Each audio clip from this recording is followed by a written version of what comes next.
Necəsiz? Salam uşaqlar, necəsiz? Nə var, niyə yaxşısınız? Evdə nətərdir işlər? Yaxşıdır. Mən bunu bir saatdə kəsə bilməmişəm. İnşallah sizin çox gözəl eləyəcəm.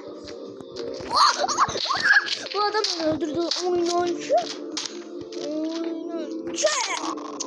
Sana gəlmədi xıyar. Xıyardır nədir? Salaqdır nəsə. Bir oyuncudur ama salaqdır. Salaqdır. Ben onu öldürdüm o da ben. Ama kadar salaydı burayı. Oha şiş. Şiratlara bak he. Şişi be Allah'ım.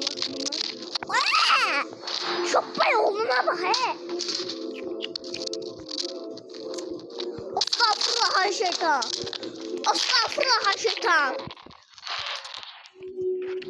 Neyse anamla kulağası be adam. Bu da dağ kimi geldi elimden baktığıma. Valla.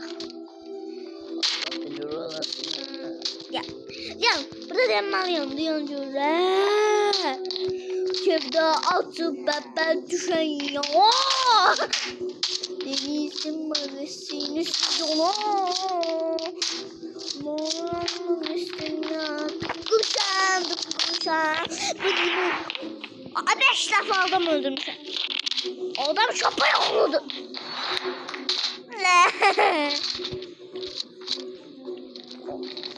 Utanmışım da. Ya görüm. Pikachu. Pikachu merçona eliyor. Pikachu. Çok beyaz. Beni öldürdü o tarafa bakır. Burası hiç normal da. Benim takipçiler. Takipçim. O takipçim. O takipçim. Çok beyaz. Ölmemişti de hıyar. Hıyar deyip de. Hıyar.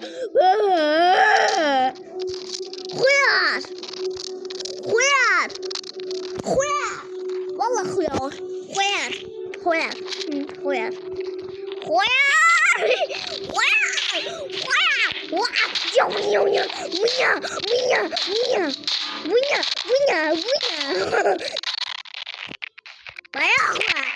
Ay şapayı kişimenlikti gaga. Kişimenlikti derim.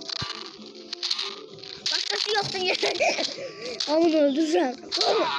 Yalnız bir tane öldürdüm hamsını. 11 tane adam öldürmüşüm kardeş. Sen biraz Diyancörüm. Ya kazandık. Yes. Ben 10 defa adam öldürmüş.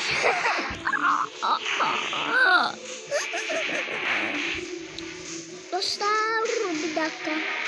Dostlar sağ olun bu. Sağ olun. Burası soru dişi.